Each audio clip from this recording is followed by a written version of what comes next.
In class, but there were some very tense moments this morning. Bob Allen joins us live with more on what prompted that evacuation. Bob.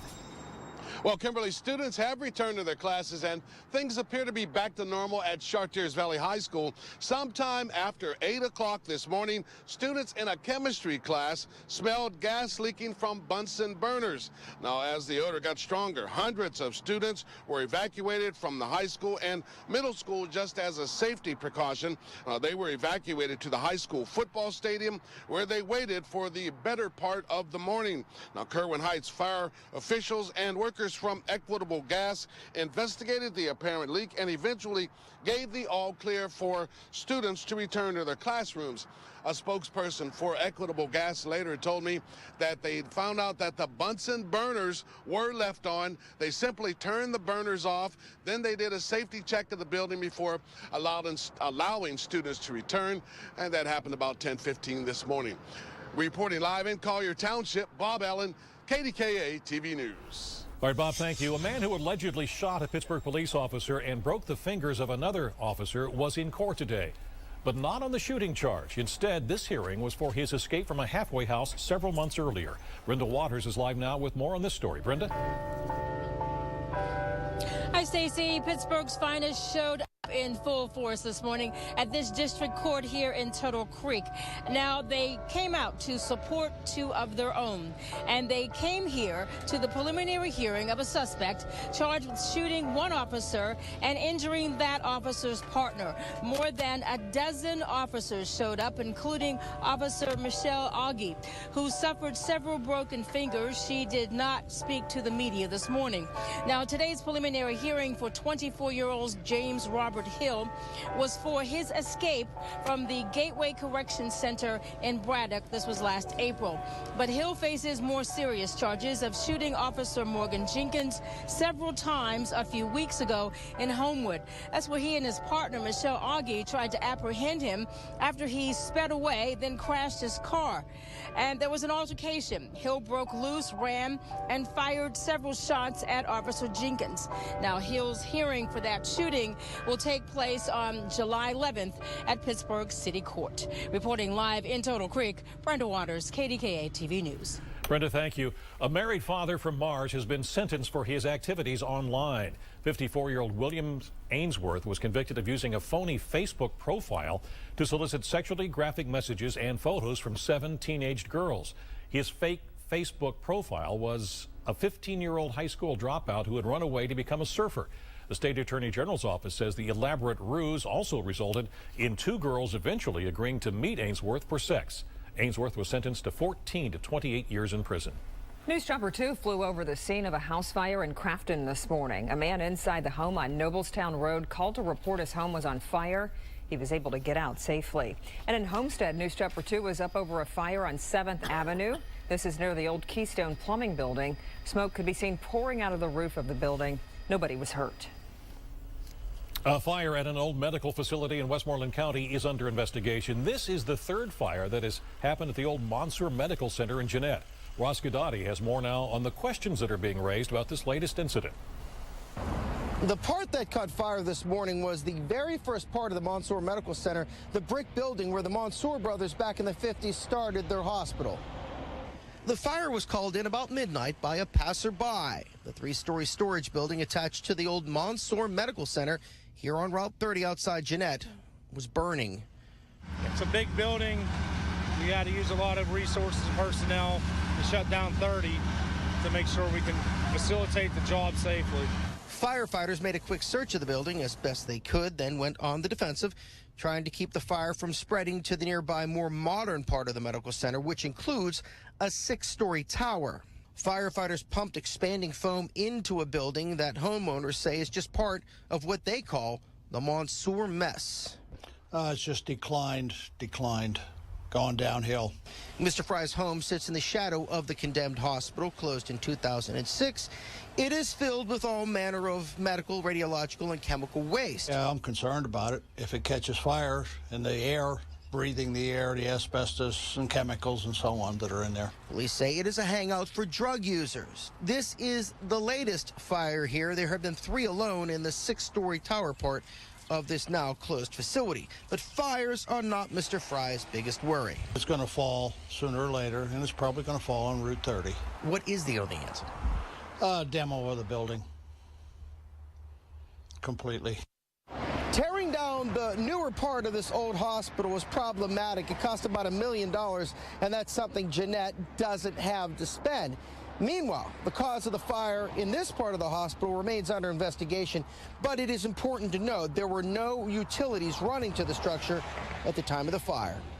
In Jeanette, Ross Godotti, KDKA TV News. Ross, thank you. The latest now on a SWAT situation in Hazelwood. 2 people are now in jail. Officers surrounded a home on Flowers Avenue after reports of men running down the streets with guns. It took an hour before Carlos and Derek Stanford surrendered. Police found handguns and ammunition in the home, as well as an empty magazine clip in a child's shoe. In Ross Township, police are looking for 4 men who may have targeted the wrong home during a home invasion. A woman says that she awakened early Saturday morning when 4 men appeared to be looking for something in her home. She was not harmed, and the men did leave. A business owner who shot and killed a man who attacked him and his wife inside their Bethel Park music store will probably not be facing charges. 73-year-old Alfred Armand shot 31-year-old Andrew Moore 5 times after a struggle. Police tell the Post-Gazette it is unlikely that Armand will be charged. Police believe that mental illness may have caused Moore to attack. A man will spend the next 23.5 to 47 years in prison for beating his girlfriend's son to death. Anthony Bush of Knoxville beat 11-year-old Donovan McKee with pieces of wood and a pipe because the boy didn't vacuum the rug. Police say the beating went on for more than 9 hours. The trial for a man accused of killing his mother, sister, and aunt could be wrapping up soon. Kevin Murphy is accused of shooting the women at the family-owned business Ferguson Glass in Westmoreland County. Pathologist Cyril Wecht testified that whoever shot the women intended to kill them.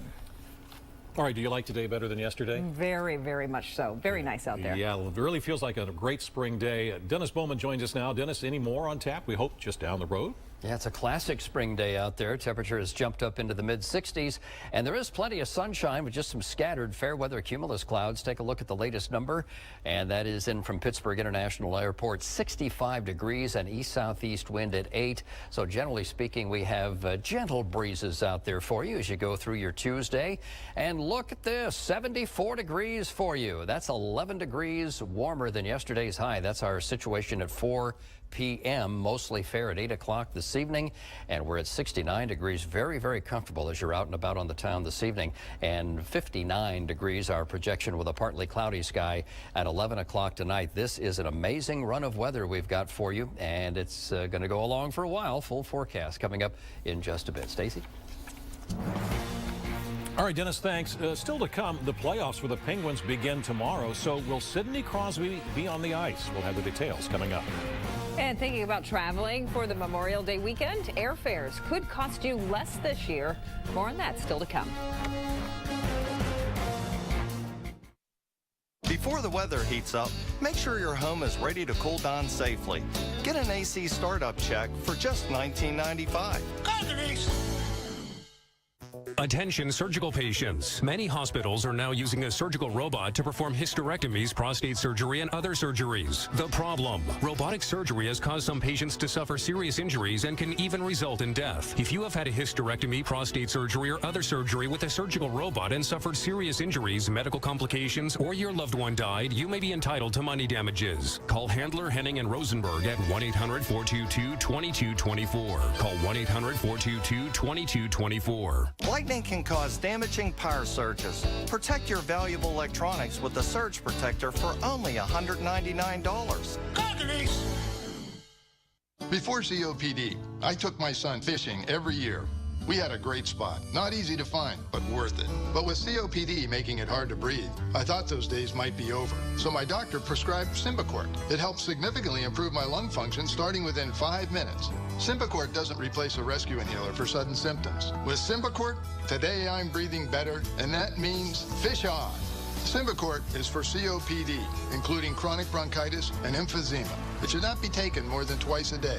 Symbicort may increase your risk of lung infections, osteoporosis, and some eye problems. Tell your doctor if you have a heart condition or high blood pressure before taking it. With COPD, I thought I'd miss our family tradition. Now Symbicort significantly improves my lung function, starting within 5 minutes, and that makes a difference in my breathing. Today, we're ready for whatever swims our way. Ask your doctor about Symbicort. I got my first prescription free. Call or click to learn more. If you can't afford your medication, AstraZeneca may be able to help. Melting snow can cause a wet basement.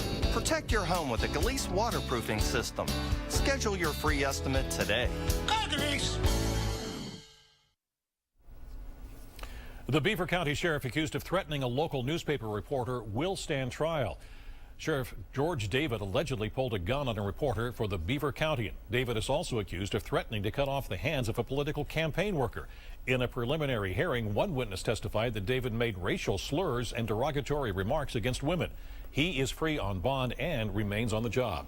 In Washington County, tensions are growing after another police chief decided to step down. Acting Chief Captain Robert Wilson suddenly retired. While he didn't reveal his exact reason, the FOP thinks it's due to tension between the department and the mayor. Some officers claim she micromanages the police department. We have no chief and we have no captain. So I would say that, yes, there's a lack of leadership over there. And there's a lack of respect for leadership over there. You know, other officers are going to other council members and saying, you know, this person needs discipline, this person needs discipline. And then they're coming to me for it. I know at least 3 other chiefs that are here besides myself that we've spent numerous hours talking about different things that would happen. Usually when a new administration takes over, there's some rough spots, but this just seems like it's getting worse. Former Chief Blythe, who you just heard from there, retired the day Davis was sworn into office. Then earlier this year, Robert Lemons stepped down as chief. Now Captain Wilson is the 3rd chief to step down since Davis was elected mayor. Still to come, new details about a controversial parade at CMU. Reaction from Bishop David Zubik is coming up. And as we take a live look outside on this terrific Tuesday afternoon, we have a near perfect week on tap with lots of sunshine to come. Dennis has all the details coming up in his forecast. If you have pain in your back, shoulders, or knees, stop what you're doing and listen to this. I had everyday pain. And now? He saved my life. And she did it with this device that you can wear at home, at work, anywhere. Today on KDKA TV News at 5. Jen, isn't that my Wendy's salad? Wendy's? Please. This salad has fire roasted corn, crisp bacon. Yeah. It wasn't cheap either. Okay. Oh, my phone. Oh. It's right back there by my salad. Yeah. Okay, I can see that. Announcing Wendy's most tempting salads ever. From the bold new barbecue ranch chicken to the light and zesty Asian cashew chicken. I think that one's mine. Now that's better. Bill Peduto wants to be mayor of Pittsburgh, but Peduto only seems to care about his own district. Peduto was the only council member to vote against helping Homewood seniors, but has diverted money to corporate expansion in his district. Peduto opposed funding Hill District development, and Peduto voted against living wage, hurting low-income workers citywide. We need a mayor for all of Pittsburgh, not just Bill Peduto's neighborhood.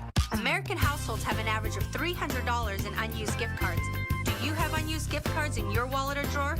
Turn them into cash at the Go Buyers of Pittsburgh. We pay cash for your unwanted gift cards. GoBuyersOfPittsburgh.com. Find the perfect backyard playset in Amish Yard. Quality Amish-made swing sets and more your children will enjoy for years. Mention this ad and receive 10% off your entire playset order. Call 855-AMISH-YD or visit AmishYard.com. As an attorney representing people hurt in car accidents for over 45 years, I see injury victims make the same mistakes over and over again. What are they? Talking to anyone at an insurance company, your words can be used against you. Signing the wrong papers, you could sign away your rights to collect money forever. Waiting too long to call a lawyer, time is limited to prove your case. So if you're hurt in an accident, call us now. For a free consultation, call 1-800-9-4-EDGAR or visit edgarsnyder.com. The KDKA Sports Report is brought to you by Allegheny Sports Medicine. Police are now investigating the controversy at Carnegie Mellon University over a half-naked woman dressed as a pope. At the college's annual parade, the female student also handed out condoms. Police are investigating to find out if any public nudity laws may have been broken. The students say it's a freedom of expression. However, the Pittsburgh Catholic Diocese doesn't see it that way. I mean, I'm upset because I think what happened at Carnegie Mellon was really an insult not only to us as Catholics, but it was an insult to other religious denominations, and it was an insult to who we are as American citizens. CMU officials say they are reviewing the incident and will take appropriate action if any community standards or laws were violated. Heinz shareholders approved a buyout this morning. Yesterday, a judge dismissed lawsuits challenging the $28 billion buyout by Warren Buffett's Berkshire Hathaway and 3G Capital Management. Stockholders will now be paid $72.50 a share. This is one of the biggest deals ever in the global food industry. Well, we may find out today.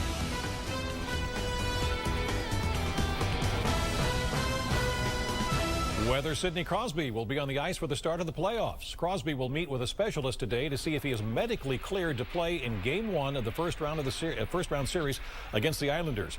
Crosby did practice with the team yesterday at South Point. He has been out of the lineup since a puck hit him in the jaw on March the 30th. And the Penguins' quest for the cup begins tomorrow. The big screen, I should say, will be back at Consol Energy Center. This year, it will be a little different, though. The big screen outside the arena is moving to the lot where Mellon Arena used to be. Also, there will be no official whiteouts this year, but white towels will still be passed out for fans.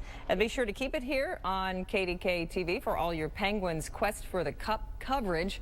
We're rolling out the brand new KDKA TV Mobile Sports Center on game days. Join us as we broadcast live from the courtyard of Cambria Suites above Consol Energy Center. Former Penguin Jay Caulfield will join us to offer his insight and analysis, and we'll also bring you a ton of special coverage as the Pens make a run at the 4th Stanley Cup. President Obama faced reporters on the 100th day of his second term and discussed his budget battle with Congress, Syria, and the latest on the Boston bombings. Daniel Nottingham reports from the White House. President Obama stepped up to the podium in the White House briefing room to answer a battery of questions, including developments in the Boston Marathon bombing case. Based on what I've seen so far, the FBI performed its duties. Department of Homeland Security did what it was supposed to be doing. But this is hard stuff. The president called on lawmakers to tackle the rest of the automatic spending cuts. It is true that the sequester is in place right now. It's damaging our economy. It's hurting our people. And we need to lift it. The president confirmed the U.S. is sending medical supplies and food to rebel forces in Syria and discussed the Syrian government's suspected use of chemical weapons. When I am making decisions about America's national security and the potential for taking additional action in response to chemical weapon use, I've got to make sure I've got the facts. The president again called the use of chemical weapons a game changer and suggested he would consider U.S. military action against Syria. Danielle Nottingham, CBS News, the White House. FBI agents investigating the Boston Marathon bombing say they have found female DNA on a fragment of the pressure cooker bombs used in the attack. They searched the family home of Tamerlan Tsarnaev's widow, Catherine Russell. Now, sources say that even if Russell's DNA is found on the cooker, it does not prove that she was involved in the preparation of the bomb. She says, by the way, that she was unaware of her husband's plans. Well, for the first time in more than 120 years, the Netherlands has a king. 46-year-old William Alexander ascended to the throne today after his mother, Queen Beatrix, stepped aside. Beatrix, who is 75 years old, was queen for more than 3 decades. She announced her intention to step aside in January, saying it's time for a new generation to take over. William Alexander is the first Dutch king since 1890.